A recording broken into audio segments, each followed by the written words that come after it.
Dans le premier épisode, on a parlé d'un désalignement, d'un fossé qui s'est creusé entre notre cerveau qui a plus de 300 000 ans et puis l'environnement que nous avons construit en 2 générations. Aujourd'hui, j'avais envie d'aller un peu plus loin, de voir les choses d'un peu plus près. Je vais vous parler d'un profil spécifique, donc c'est le premier des 5 profils d'épuisement environnemental que j'ai identifié après des années de pratique clinique. Le profil en question, c'est celui de l'hypersaturé épuisé. Mais avant de commencer, petite précision. Donc la surcharge informationnelle qui qualifie justement le profil de l'hypersaturé épuisé nous concerne en réalité tous à des degrés divers et variés, dans des configurations évidemment différentes. Mais personne n'y échappe vraiment aujourd'hui dans nos sociétés modernes. Donc ce n'est pas une fragilité individuelle, c'est vraiment une réalité collective que nous traversons à peu près tous, sans toujours avoir les mots pour la nommer. Et c'est justement parce que nous ne réagissons pas tous de la même manière à l'environnement surchargé que j'ai créé dans ce cadre-là le test des 5 profils d'épuisement environnemental. Donc n'hésitez pas à faire le test. Maintenant, si vous avez identifié le profil de l'hypersaturé épuisé comme le vôtre, cet épisode est pour vous. Je vais commencer par quelque chose que j'entends très souvent en cabinet, donc des personnes qui viennent me voir et qui me disent « Je suis absolument pas déprimée, je n'ai pas vécu de traumatisme récent, objectivement ma vie va bien et pourtant je suis à plat, je suis profondément épuisée ». Et ce qui est particulier, c'est que ce qui les dérange le plus, c'est pas tant l'épuisement lui-même, mais c'est vraiment le fait de ne pas pouvoir expliquer cet épuisement, de ne pas avoir presque de raison valable à donner. C'est vraiment cette impression que les autres y gèrent et puis que eux ne gèrent pas. Et ça génère une espèce de honte silencieuse qui est très épuisante à porter en plus de tout le reste. Avant d'aller plus loin, il importe de préciser que ce que je vais décrire dans cet épisode ne représente évidemment pas tous nos maux. Donc évidemment, il importe de travailler sur nos traumatismes, sur nos blessures, sur nos schémas de pensée, nos émotions. Tout ça est réel et tout ça compte. Mais ce qu'il importe également de préciser, c'est qu'il y a une dimension qui est systématiquement oubliée dans les approches thérapeutiques, c'est la dimension environnementale, ce que notre environnement impose au quotidien à notre système nerveux.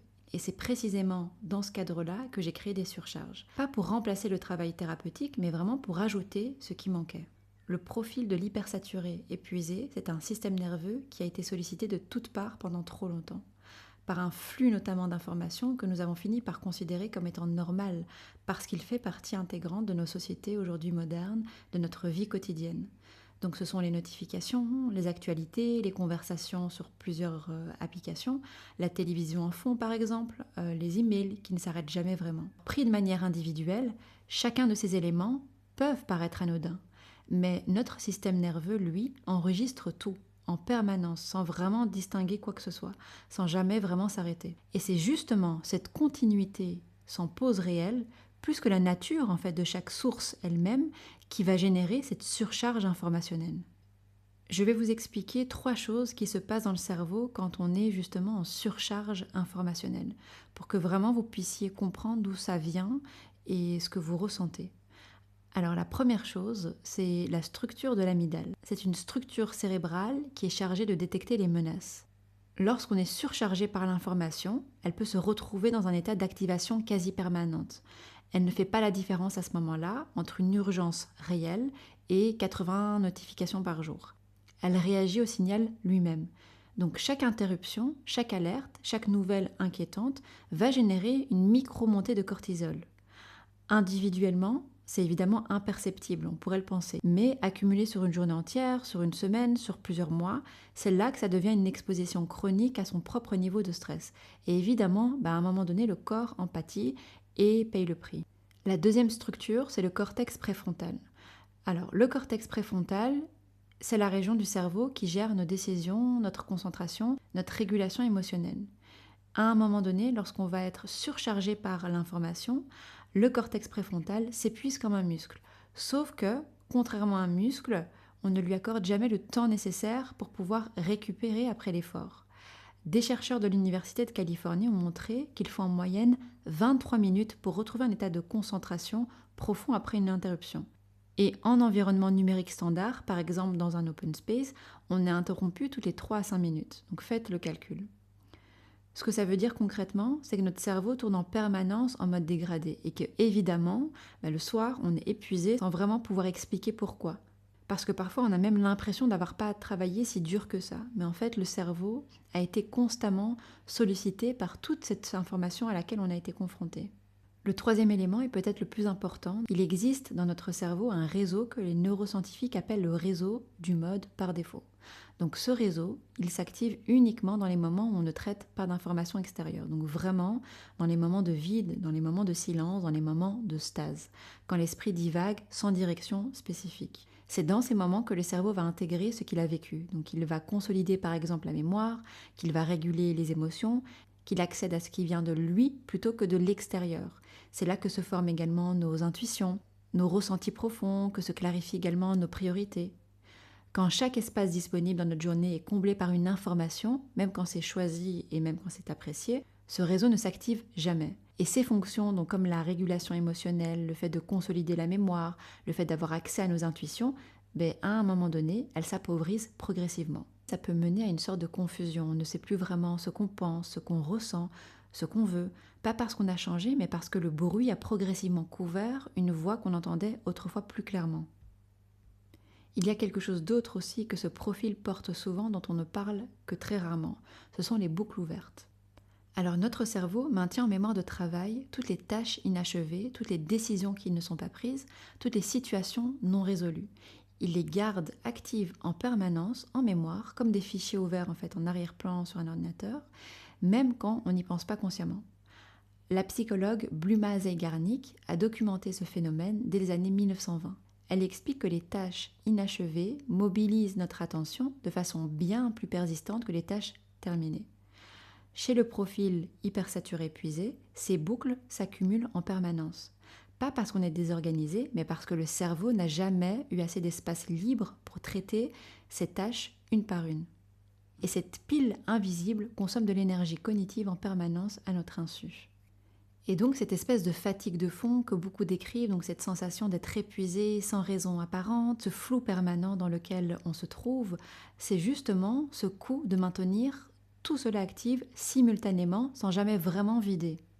Ce que ça coûte, évidemment, ça ne se limite pas à la fatigue. Donc il y a des conséquences plus profondes, plus silencieuses, que beaucoup vivent sans parfois avoir fait le lien. Donc par exemple le cas du sommeil, un sommeil qui ne se restaure plus vraiment. Donc on dort ses heures, parfois même plus, et on se réveille aussi fatigué que la veille. C'est l'une des signatures de ce profil, donc de la surcharge informationnelle. Quand le système nerveux ne descend jamais suffisamment sous le seuil d'alerte, même pendant la nuit, la récupération reste partielle. Une autre conséquence, ce sont les décisions de plus en plus difficiles à prendre. Donc je ne parle pas des grandes décisions, vraiment des petites décisions du quotidien. Donc par exemple, ce qu'on mange le soir, si on répond à ce message maintenant, plus tard.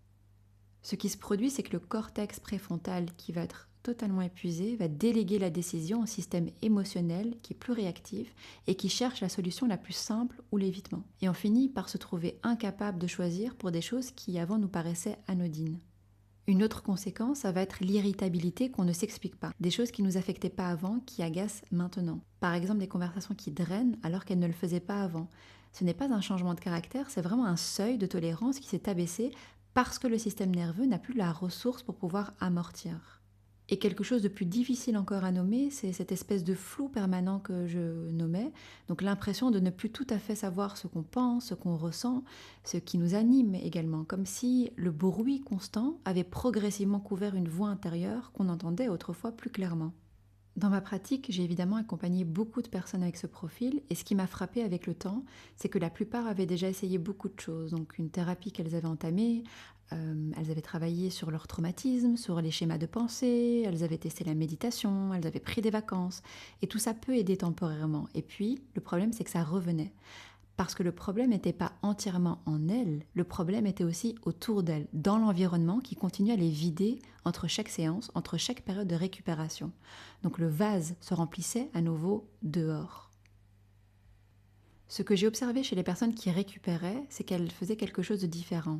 Elles n'ont pas seulement travaillé sur elles, modifiaient ce qui entrait dans leur sphère attentionnelle au quotidien.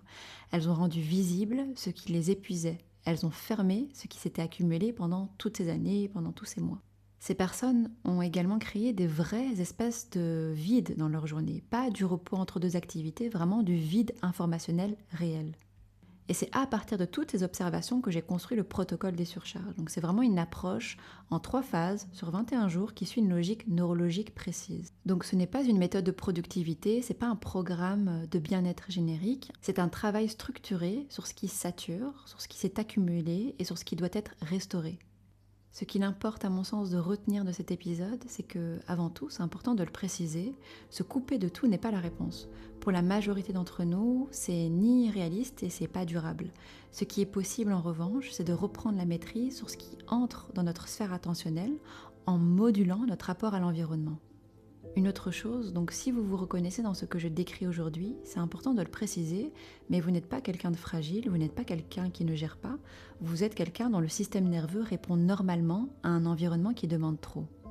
C'est profondément différent, ça change absolument tout, ça change ce qu'on peut faire et la façon dont on peut agir. À bientôt.